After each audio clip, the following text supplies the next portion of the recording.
Hello student, once again I am Mandeep Patidar और हम बात कर रहे थे हमारा हॉस्पिटल एंड क्लिनिकल फार्मेसी में पार्ट 2 क्लिनिकल फार्मेसी। उसमें भी हम बात कर रहे हैं unit 3 terminology used in medicine. ये डी फॉर्म और बी फॉर्म दोनों सिलेबस में है। बी फॉर्म 7 सेमेस्टर में जनरली ये देखने को मिलता है और इसके अलावा भी हर सेमेस्टर के हर किसी व्यक्ति को जो फार्मेसी करता है उसको ये पता होना चाहिए। टर्मिनोलॉजी की बात करें तो टर्मिनोलॉजी क्या क्या यूज़ कर सकते हैं। एक हॉस्पिटल फार्मासिस्ट की बात करते हैं तो as the hospital pharmacist has to deal with the number of disease, doses form and variety of prescription, he must be familiar with the medical and pharmaceutical terminology use the practice of medicine. अब वो बहुत जो hospital pharmacist है वो किन से deal करता है, काफ़ी सारी डिजीज, डोजेस फॉर्म और कितने ही प्रिस्क्रिप्शन उसके पास आते हैं, मेडिकल टर्मिनोलॉजी उसके पास यूज़ होती है, तो इन सब उसको मालूम होना चाहिए। जब मेडिसिन की प्रैक्टिस जब वो करता है तो ये सब चीज़ें होती हैं। जनरली टर्मिनोलॉजी को हमने 4 कैटेगरी में डिवाइड करा। और भी टर्मिनोलॉजी होती है पर मेजर टर्मिनोलॉजी की बात करेंगे तो ये 4 टर्मिनोलॉजी होती है जिसको हम बोलते हैं डोजेस फॉर्म। डोजेस फॉर्म के बारे में एक हॉस्पिटल फार्मासिस्ट को या किसी भी फार्मासिस्ट को डोजेस फॉर्म के बारे में पता होना चाहिए। दूसरा आपका होगा फार्माकोलॉजिकल ग्लोसरी। फार्माकोलॉजिकल ग्लोसरी उसको पता होना चाहिए क्या टर्म्स हम फार्माकोलॉजी में यूज़ करते हैं, क्या क्या टर्म्स यूज़ कर सकते हैं, वो सब उसको पता होना चाहिए। लेटिन टर्म्स उसको पता होना चाहिए। लेटिन टर्म्स आपने पढ़ा होगा, यहाँ पर और बात करेंगे हम, और मिसलेनियस, इन सब विषय पे हम बात करेंगे। डोजेस फॉर्म क्या होता है? डोजेस फॉर्म आपको पता है कि किसी भी तरह का एक फॉर्मुलेशन होता है। As different type of doses form are used in deliver pharmacological active substance to the patient through different route of administration. ये सब हम पढ़ चुके हैं कि डिफरेंट रूट ऑफ एडमिनिस्ट्रेशन होते हैं। डोजेस फॉर्म अलग अलग होते हैं, टेबलेट, कैप्सूल, सिरप, ये सब हम जानते हैं ना, ठीक है।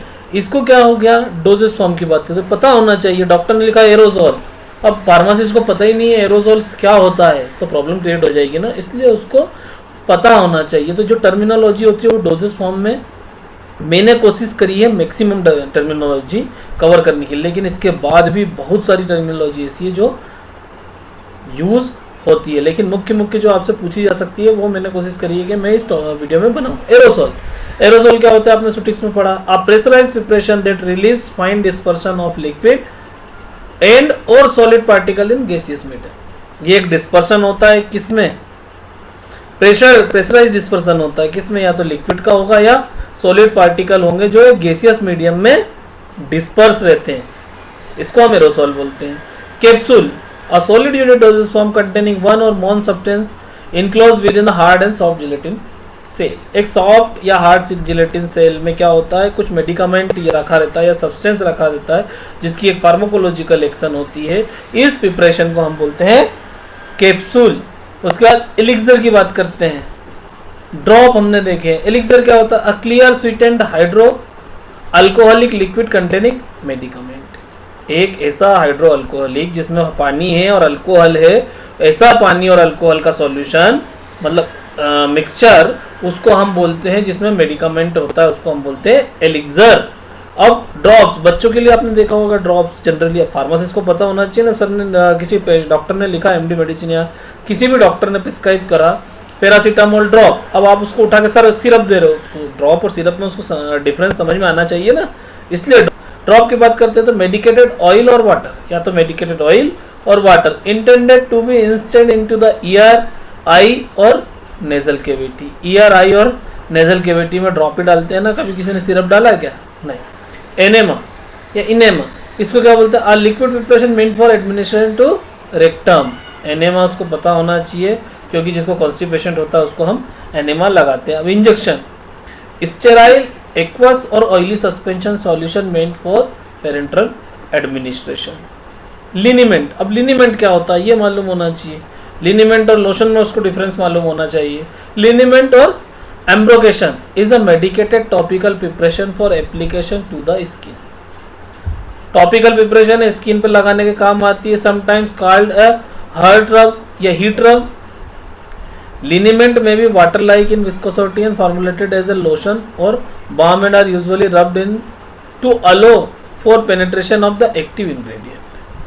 क्या होता है, वाटर लाइक, बहुत मतलब इसमें बहुत विस्कस ये नहीं बोल सकते हमको, लोशन और बाम जैसा ये होता है लेकिन बहुत वाटरी रहता है, इसमें ज़्यादा वो नहीं रहता कंसिस्टेंसी इससे, और इसको रब करते हैं इंग्रेडिएंट ताकि पेनिट्रेट हो जाए। Stick, paste, spray are also available. ठीक है, अब लोशन की बात कर लेते हैं। लोशन क्या होता है? Lotion is low viscosity topical preparation intended for application of the skin.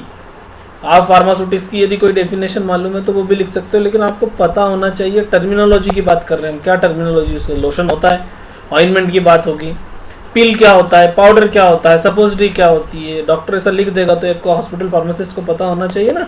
तो ऑइंटमेंट क्या हुआ?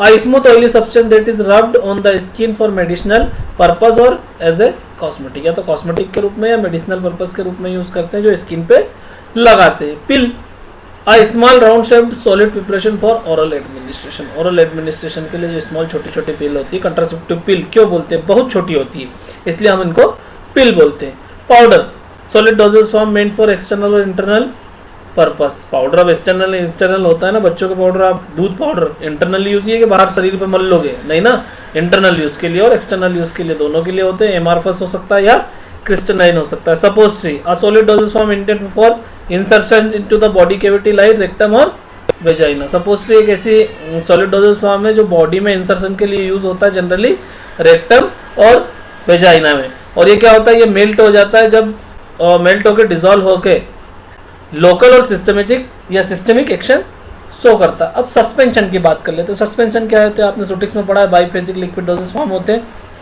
Finally divided drug particles uniformly distributed in the vehicle. बहुत छोटे छोटे यूनिफॉर्म पार्टिकल होते हैं जो एक व्हीकल में डिस्ट्रीब्यूटेड होते हैं। सिरप, ये कंसंट्रेटेड शुगर सॉल्यूशन होता है, किसमें? वाटर में। ये मेडिकेटेड भी होता है और नॉन मेडिकेटेड होता है। जनरली सिरप का हम बोलते हैं तो जिसमें शुगर का सॉल्यूशन वाटर में, ये सिरप है। अब इसमें आपने मेडिकामेंट डाल दिया कोई सा फार्माकोलॉजिकल एक्शन वाला, तो ये मेडिकेटेड सिरप हो गया। और यदि इसमें कुछ नहीं डाला तो ये नॉन मेडिकेटेड सिरप है। अब tablet, it is in unit doses form for a different weight, size, shape, containing single multiple drugs. एक से ज़्यादा ड्रग भी हो सकती है ना टेबलेट में, बाइलेयर टेबलेट में ज़्यादा होती है, या फिर कॉम्बिनेशन सिनारेस टेबलेट देख लो, कितनी सारी दवाइयाँ एक साथ है। टिंचर, टिंचर क्या होता है? दे are alcoholic or hydroalcoholic preparation of vegetable drugs. Vegetable drugs के अल्कोहलिक या हाइड्रोअल्कोहलिक मिक्सचर होते हैं, ठीक है, या उनकी प्रिपरेशन होती है। Cream, a cream is preparation of medication of topical use the contain the water base, it is a prepare oil in water. Oil in water बनाते हैं, ऑयल इन वाटर बेस जो होता है उस सिस्टम में इसको बनाते हैं। क्रीम को एक्सटर्नल यूज के लिए होते हैं। और भी काफ़ी चीज़ें आप देख सकते हो। अब बात करते हैं हम फार्माकोलॉजिकल ग्लोसरी। ये भी एक फार्मासिस्ट को पता होना चाहिए। कैसे?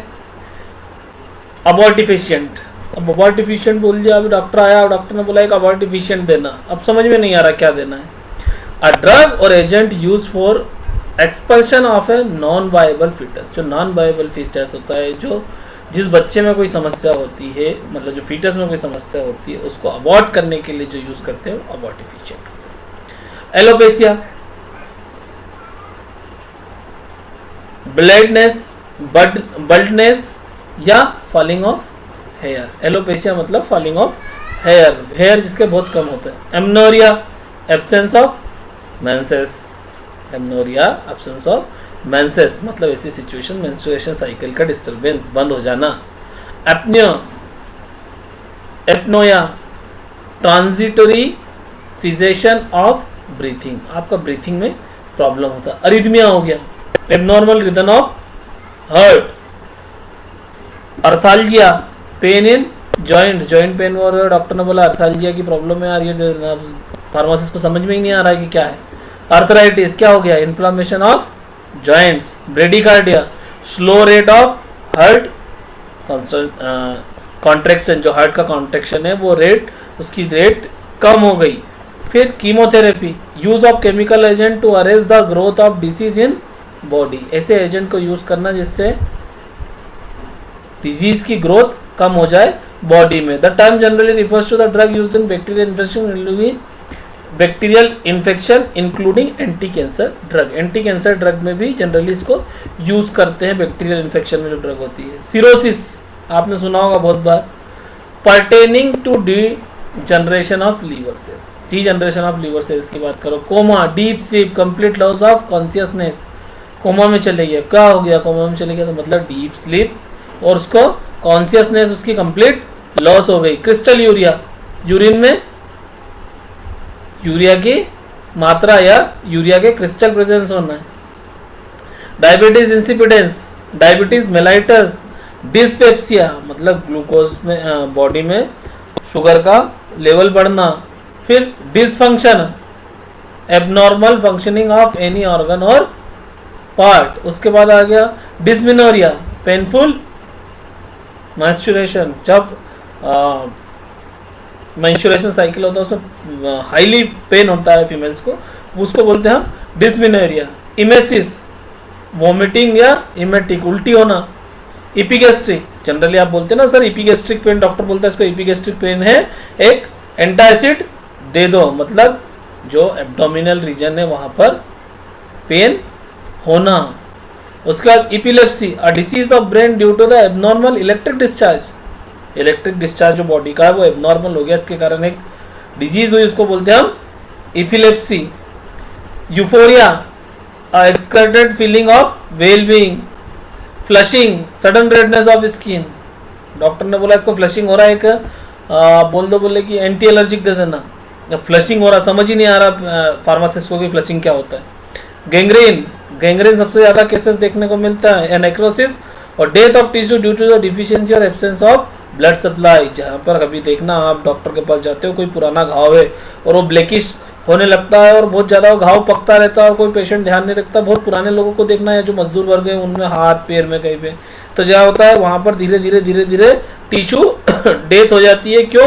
क्योंकि ब्लड सप्लाई वहाँ पर नहीं होता है, इसको बोलते हैं हम गैंग्रीन। फिर पैर वहाँ से या हाथ वहाँ से काटना पड़ता है। Gastritis, inflammation of the stomach. Goitre, enlargement of thyroid gland. Haematuria, blood in urine. Haemorrhage, a condition of bleeding. आपको ये पता होना चाहिए, पूछने में स्टार्टिंग का जो फर्स्ट क्वेश्चन उसमें आपसे पूछा जा सकता है। हाइपरग्लाइसेमिया क्या होता है? Excessive sugar in the blood. Hyperkalaemia, excessive potassium in blood. Infant क्या होता है? अ बेबी और चाइल्ड लेस देन 1 ईयर, वो रहेगा इन्फेंट। इंसोम्निया क्या हो गया? नींद की बीमारी भैया, क्रोनिक इनएबिलिटी टू स्लीप, जो पेशेंट ठीक से सो नहीं सकता, नींद नहीं आता। Ischaemia, reduce blood supply. Ischaemia की बात करेंगे तो रिड्यूस ब्लड सप्लाई कैसे होता है, एक वीडियो मैंने बना रखा है। क्या होता है, जनरली हार्ट की बात करते हैं वहां पर रिड्यूस ब्लड सप्लाई होती है, तो इस्चीमिया वहां पर भी होता है। Joint disease, liver disease leading to increase bilirubin level in the blood. Lavage, अब बोला इसका गैस्ट्रिक लावेज कर दो। लावेज करना मतलब भाई वॉशिंग करना, washing out a body cavity है, किसी भी बॉडी कैविटी हो गई उसका लावेज कर दिया। गैस्ट्रिक लावेज जनरली होता है जो पॉइजन ले लेता है तो उसका क्या करते हैं गैस्ट्रिक लावेज, जो जितना भी अंदर है वो सब बाहर निकाल देना। Laxative, a mild act of evacuation of faeces, पेट साफ करना। Libido, sexual urge, satisfaction through all sense. Meningitis, inflammation of meninges. The meninges are the 3 member that cover the brain and spinal cord. Brain और spinal cord को कवर करते हैं, उसमें infection हो जाता है, उसको हम बोलते हैं meningitis. Meningitis can occur when fluid surrounding the meninges becomes infected. The most common cause of meningitis are viral or bacterial infection. सबसे ज्यादा किसके कारण होता है? वायरल या बैक्टीरियल इन्फेक्शन के कारण। Menopause, the cessation of menstruation cycle बंद हो जाना। माइग्रेन, जनरली माइग्रेन के पेशेंट आपने देखा होगा, बहुत लोगों को माइग्रेन होता है। अ फॉर्म ऑफ थ्रोम्बिंग हेडेक और जनरली अन यूनिलेटरल या बोलते हैं एक साइड का सिर दर्द होना, उसको बोलते हैं माइग्रेन सबसे ज्यादा। Necrosis, unconsciousness produced a drug narcotic. Narcosis, बिल्कुल नींद आना, इस कंडीशन हो जाती। Osteomyelitis, inflammation of the bone marrow to the or the bone. Osteoporosis क्या होता है? Increase porosity of bone, bone की पोरोसिटी बढ़ जाती है, जैसे ही आपने किसी का हाथ जोर से पकड़ा तो हड्डी टूट जाएगी। Ototoxic, having toxic action on ear, ear में कोई टॉक्सिक एक्शन होती है। Parkinsonism, a degenerative syndrome of mask like face. Mask like face आपका ऐसा हो जाता है, ट्रिमर्स आते हैं, डिफिकल्टी ऑफ चेंजिंग गेट, हाथ जिसके पेशेंट के हिलते रहते हैं कुछ इस तरह से आपने देखा होगा, उसको बोलते हैं पार्किंसंस। उसके बाद हम परगेटिव की बात करते हैं। A drug causing evacuation of faeces rapidly, दस्त मतलब पेट साफ कर देना। रूमेटिक डिजीज में आपको अर्थराइटिस हो गया, स्टिफनेस हो गया, स्वेलिंग हो गई, कनेक्टिव टिश्यू की एक प्रॉब्लम होती है। Rhinitis, inflammation of nasal mucous membrane. Seizures, convulsions patient को आते रहते हैं। Sinusitis, inflammation of sinus. Synergies, tachycardia, thrombocytopenia. ये सब चीज़ें इतनी सारी हैं, बहुत सारी है फार्माकोलॉजी में, इतनी टर्मिनोलॉजी है, पर ये मैक्सिमम है। Synergism, when two drug are administered together their combined effect is greater than the sum of their individual effect. दो ड्रग एक साथ देते हैं लेकिन उन दोनों का कॉम्बिनेशन का जो इफेक्ट आएगा वो सिंगल ड्रग के इफेक्ट से अच्छा होगा। Tachycardia, abnormal rapid heart rate. Bradycardia की वहां बात करी थी, डिक्रीज हार्ट रेट था, यहाँ पर क्या हो गया, रैपिड रेट हुई, एबनॉर्मल। ट्रेकिकार्डिया मतलब। Thrombocytopenia, decrease in the number of platelets in circulating blood. Circulating blood में प्लेटलेट्स की संख्या कम हो जाती है तो उसको बोलते हैं हम thrombocytopenia. Thrombosis, formation of thrombi with in the lumen of the heart और ब्लड वेसल्स, और इसमें क्या हो गया, क्लॉट, थक्का जम गया, उसको तो हम क्या बोलेंगे, थ्रोम्बोसिस। और उसके बाद करते हैं vasodilation, wedding the lumen of blood vessels, जो ब्लड वेसल्स है उसकी जो है साइज वो बढ़ जाना, वेसोडाइलेशन, डायलेट हो जाना, ठीक। उसके बाद जनरली बात आती है लैटिन टर्म और एब्रीवेशन की, ये पता होना ही चाहिए। इसमें से मैं कुछ डिस्कस करूंगा, मैक्सिमम आप लोग इसमें से राइट डाउन कर सकते हैं और आप देख सकते हैं कि आपको कौन सा पढ़ना है, लेकिन ये टर्मिनोलॉजी आपको पता होना चाहिए। जैसे बात करते हैं हम, हमारा इंग्लिश मीनिंग कोई बात करता है या कुछ एब्रीवेशन ऐसा लिखा आता है, क्यूएस आप जनरली जितनी भी प्रिपरेशन करी आपने, हम बात करते हैं क्वांटिटी सफिशिएंट, इसको बोलते हैं क्वांटिटी सफिशिएंट, मतलब as much as is sufficient, जितना आपको चाहिए, ठीक है। इसको बोलते हैं लैटिन में क्या बोला, क्वांटम सफिशिएंट या क्वांटम सफिशिएंट। अब इस तरह से ए कहीं पे दो बार लिखा हुआ है तो ये तो या तो अप टू बोल सकते हैं या ऑफ ईच, दो कंडीशन बन सकती है। अब पीटी AEQ इस तरह से लिखा आता है तो इसको बोलते हैं हम equal parts. Capsule CAPS dot इस तरह से लिखा आएगा तो इसको आपको पढ़ना है कैप्सूल। एमाइलेक डॉट, इसका मतलब है Cachet. Chart, CHART chart dot, इसको बोलेंगे, ये इस तरह का एक एब्रीवेशन आएगा, इसको बोलते हैं अ पाउडर। कोलुमन, अ नोज वॉश। कॉलोड, अ माउथ वॉश। इस तरह से एब्रीवेशन लिखा आ सकता है, डॉक्टर लिखेगा। कोल्यूमन मतलब उसको नेजल वॉश देना है फार्मासिस्ट को। कोल्यूड मतलब एक माउथ वॉश देना है। कोलिर आई लोशन देना है। इस तरह की एब्रीवेशन आपको पता होना चाहिए। An inhalation, inhale. An injection, ING dot, मतलब आपको ये एब्रीवेशन लिखा आया तो फार्मासिस्ट को समझ जाना चाहिए ये इंजेक्शन है। अलिनीमेंट मतलब लिन लिखा आया है तो डॉक्टर फार्मासिस्ट क्या समझेगा, लिनीमेंट मांगा है। लिक्विड सॉल्यूशन देना है।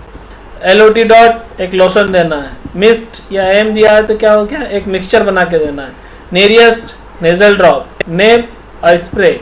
इस तरह से ये आपके एब्रीवेशंस होते हैं, ये मेन एग्जाम में पूछे जा सकते हैं। सपोज करो उसने आपसे पूछ लिया PAST डॉट, तो इसका मतलब क्या हो गया, अपोस्ट। ऑक्यूलेंट, ऑक्यूलेंट यदि डॉक्टर ने पूछ लिया या एग्जाम में पूछा गया ऑक्यूलेंट तो NI ऑइंटमेंट। नेब स्प्रे, ये आपको पता होना चाहिए।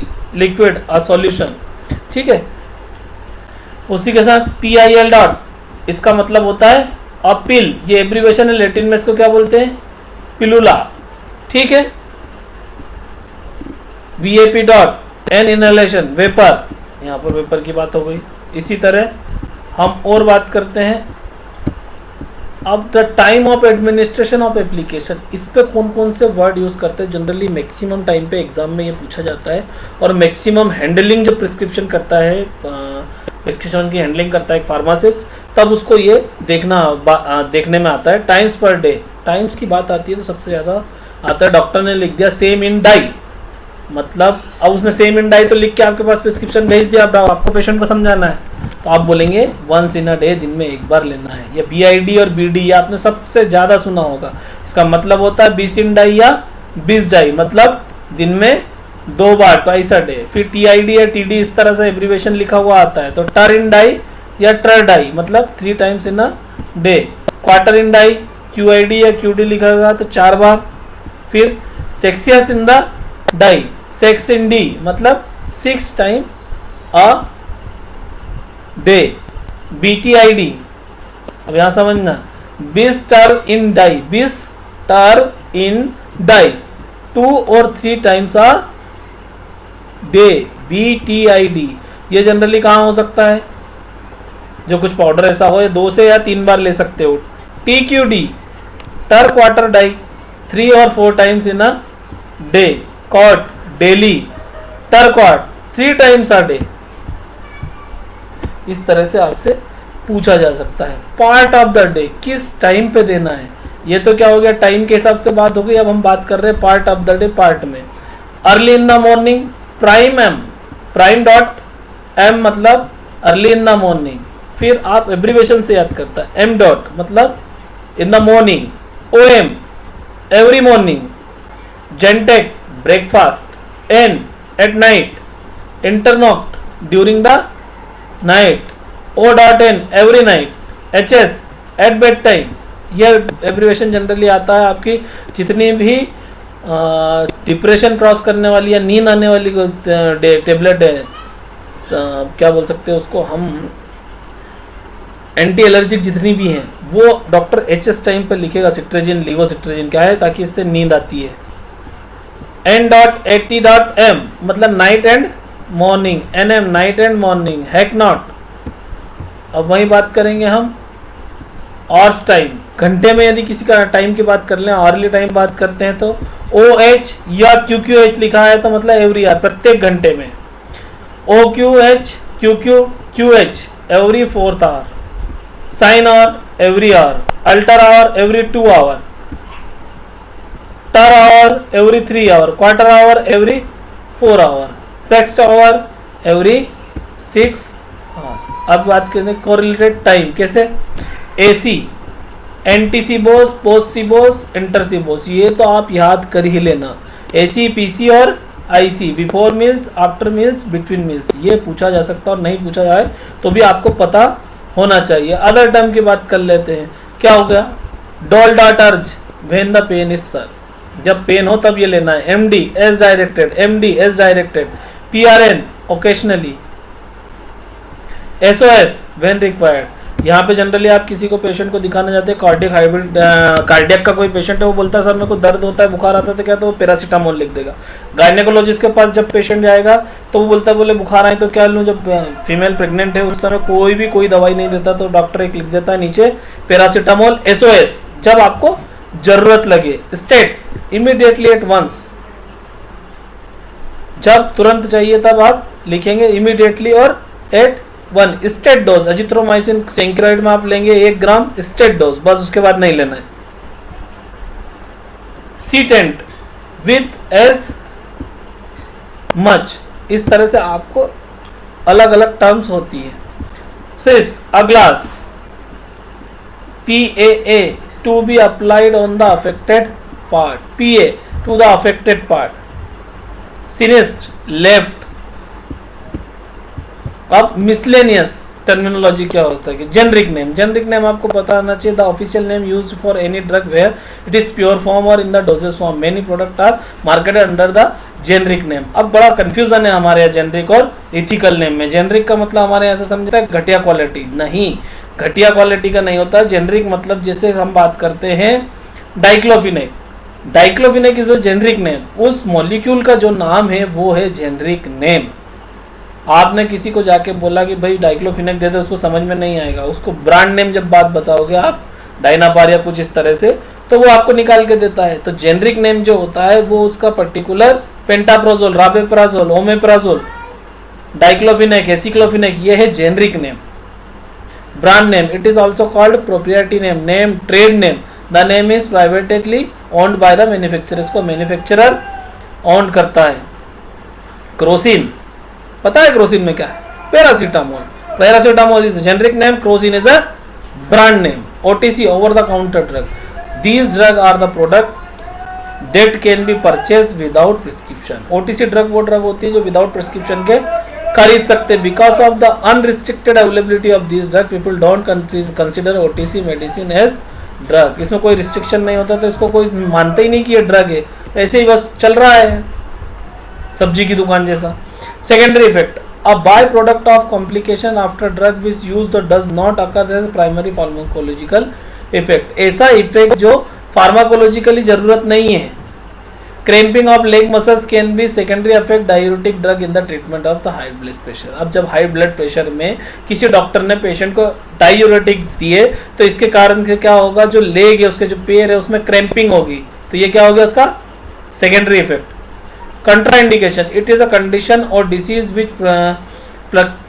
प्रिक्लूड्स the use of particular drug, ये पर्टिकुलर ड्रग के साथ रोकने के लिए बनती है। जैसे हम लोग बोलते हैं ना, किसी चीज़ के साथ दूसरी दवाई खा ली, जैसे अल्कोहल का आपने कंजप्शन करा या अल्कोहल दिया किसी पेशेंट को, तो आप डाइसल्फिराम नहीं दे सकते। तो ये कुछ इस तरह की कंट्राइंडिकेशन ड्रग है जो एक ड्रग के साथ नहीं दे सकते। तो आज हमारा जो इसमें बहुत सारे और भी बचे, आप फार्माकोलॉजी उठा के देखेंगे तो इतने सारे चीज़ें हैं जो हम यूज़ कर सकते हैं, जो मेडिसिन में यूज़ हो सकती है टर्मिनोलॉजी। लेकिन जितनी मेन टर्मिनोलॉजी थी मैंने वो यहाँ पर लाने की कोशिश करी। आज का वीडियो हमारा यहीं ख़त्म होता है। Thank you very much. और लाइक शेयर करें और बेल आइकन को ज़रूर प्रेस करें ताकि जो नया वीडियो मेरा अब अपलोड होंगे वो आप तक इजीली पहुंच सके। और किसी विशेष वीडियो आपको बनाना किसी पर्टिकुलर टॉपिक पे जो आपको समझ में नहीं आ रहा है, जहाँ पे मैं आपकी मदद कर सकता हूँ, तो कमेंट बॉक्स में आप मुझे लिख सकते हैं। मैं बिल्कुल कोशिश करूँगा कि उस पर मैं वीडियो बना सकूँ। Thank you very much.